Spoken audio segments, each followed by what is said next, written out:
So the question that naturally arises is, how did this paper, if the peer review process is functioning as it should, particularly for a journal such as Nature, which is so highly esteemed, how did it pass through that process, the peer review process? And then I guess the follow-up question would be, if it had been published for 16 years, and one of the core tenets of science is reproducibility, right, for science to advance, how come nobody else identified this until 16 years later? Yeah, those are terrific questions that, believe me, I've sweated those questions mightily because, to me, that's at the core of why we're concerned about this. So let me address first the peer review thing. So listeners may know that in scholarly journals, the papers are usually reviewed by experts in the field who generally ask questions. They might point out weaknesses. They might require rewrites of the paper. That's a way of establishing the scientific quality and reliability. But one problem is that peer reviewers are not trained or expected to examine images for possible doctoring. And so they don't. Just to give you a slight anecdote, digression, in another story that I worked on also in this realm, I talked to a guy who was an expert in the science that I was looking at and showed him a bunch of papers that had apparently doctored images to get his opinion about it. And he looked at the analysis of the images, and he said to me he was stunned because it was a paper that he had personally peer reviewed, and he had no idea. It's because they don't get trained to do that. They're not expected to do it. So that, to me, first of all, is a terrible flaw in the peer review process, number one. But also I should add that who's responsible for that? Well, the journals need to be doing their own quality control. They need to be using AI programs to examine these images. They need to have people on staff who are sufficiently expert to see stuff and to ask questions if it doesn't look quite right.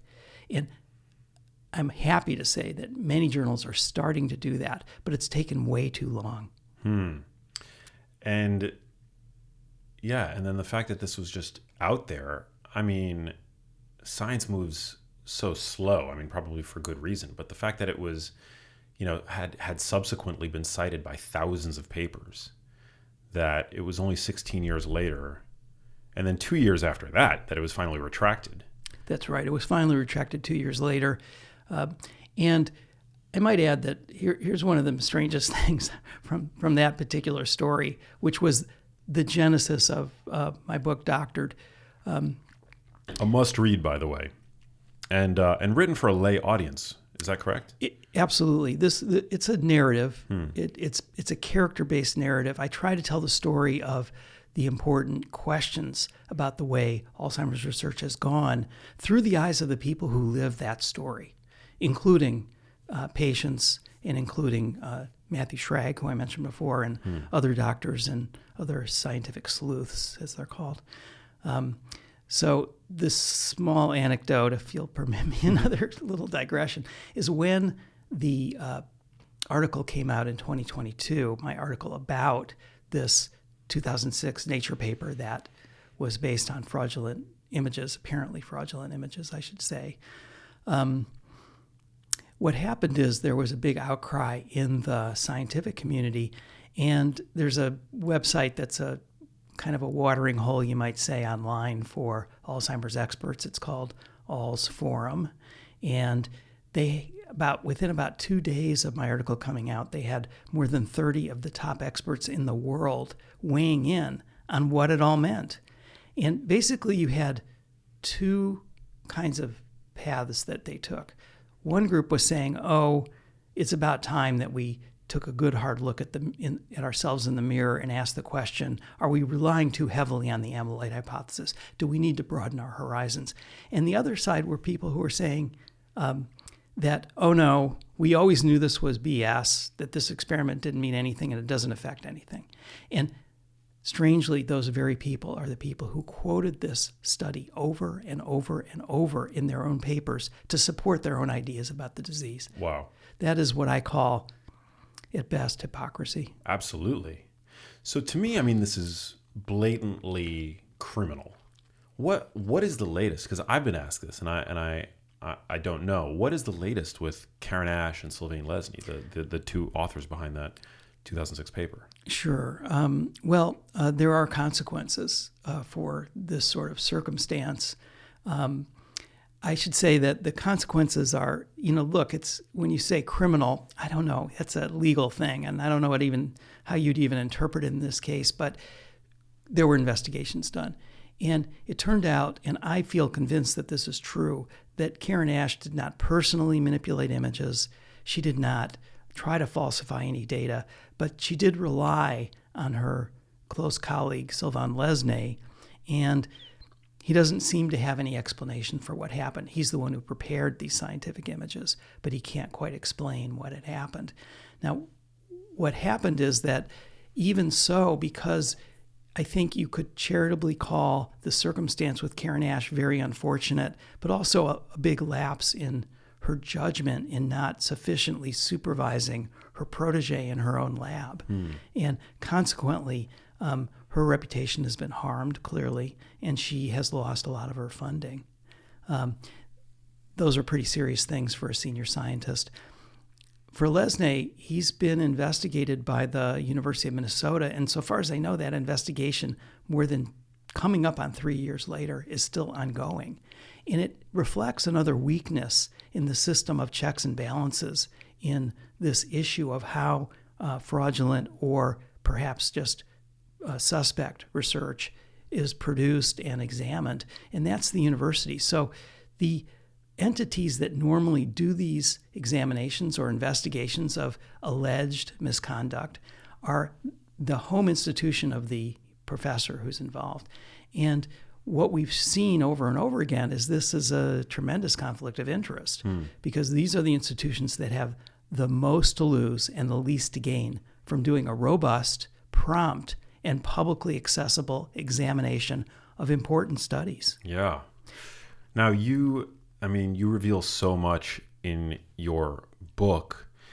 In the aftermath of this expose that you published in Science magazine, what would you say is the current state of the amyloid hypothesis, and what are there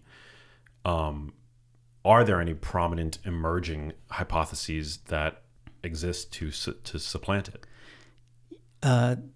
Sure. The current state of things, I've done a lot of additional work, and a lot of what Doctor's about is looking more closely at the development of the amyloid hypothesis, how it has become the preeminent way of looking at the disease even now, and what the evidence is for possible misconduct or falsification of other studies in the field. And so a lot of what my book does is it looks very much more broadly at this question of falsification and doctoring of data, and unfortunately found that there's an enormous amount of it going on in the field. Now, let me make it clear that I work for Science magazine, which is also one of the preeminent scientific journals, and I believe deeply in science. I believe deeply in the integrity of most researchers, and I feel like their work has been so important for the human race and for medical development for many, many years. So I'm saying this you might say, from a position of love. They need to clean up their act. There's just too many problems and weaknesses in the system that gives openings for people who really do want to kind of like criticize or tear down important scientific institutions without a thoughtful process of what the pros and cons are and what the important things are to preserve in that. So let me just say, having said that, yes, there's enormous harm being done by falsified research. I found basically several hundred other important Alzheimer's studies that were apparently based on doctored images. And a lot of these have had a profound effect on the field. One example is the guy who was until recently the head of the neuroscience division of the National Institute on Aging. And this is a agency within the federal government that is the primary funder of Alzheimer's research. And this guy, by the name of Eliezer Maslia,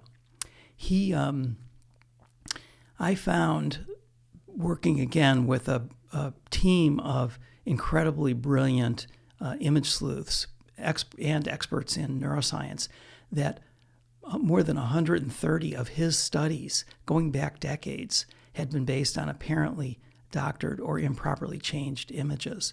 And this is the guy who was at the pinnacle of how we decide on what to fund in the field and who gets the money.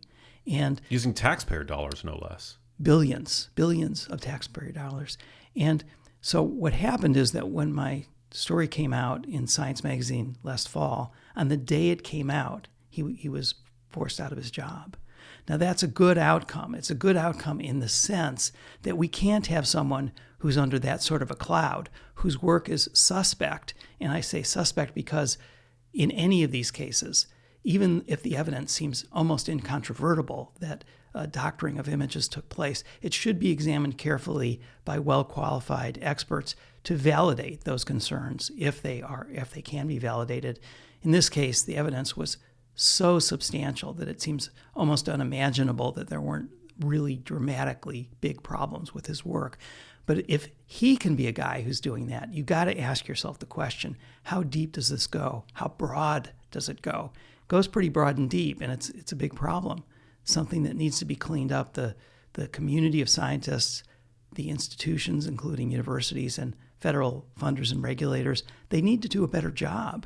And that's really what this book is about, is encouraging them to do it. Hey, if you liked that video, you need to check out this one here, and I'll see you there.